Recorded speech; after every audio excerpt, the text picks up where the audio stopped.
మేము ఈ నరేంద్ర మోడీ చేస్తున్నటువంటి ఆపరేషన్ కగార్ ఏదైతే ఉందో దాన్ని ఆపివేయాలని, ఆదివాసీ ప్రాంతాలలో ఏవైతే మీరు క్యాంపులు పెట్టారో ఆ క్యాంపులు ఇక్కడ కాదు పెట్టాల్సింది.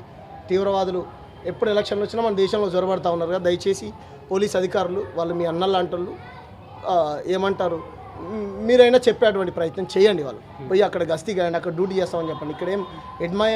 ఇక్కడేం అంబానీ ఆదానిలాగా పెద్ద బంగ్లాలు బిల్డింగ్లు కట్టుకున్నాడు కాదు కదా. అడవిలో ఉన్నటువంటి ఒక చెట్టును కూడా ఆదివాసీ నరకడు. ఆయనకి ఎంత కావాలో అంత పోడు చేసుకొని పంట పండించుకొని తింటాడు.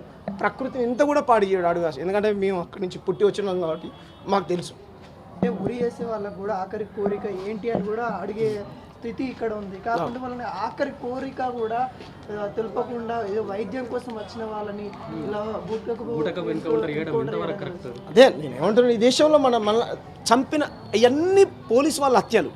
అమిత్ షా డైరెక్షన్లో వాళ్ళని చంపండి, ఇంట్లో నుంచి ఎత్తుకొచ్చి అర్బన్ నక్సలైట్లను ముద్రేసి 6 నెలల పసిపాపను చంపారు బ్రదర్.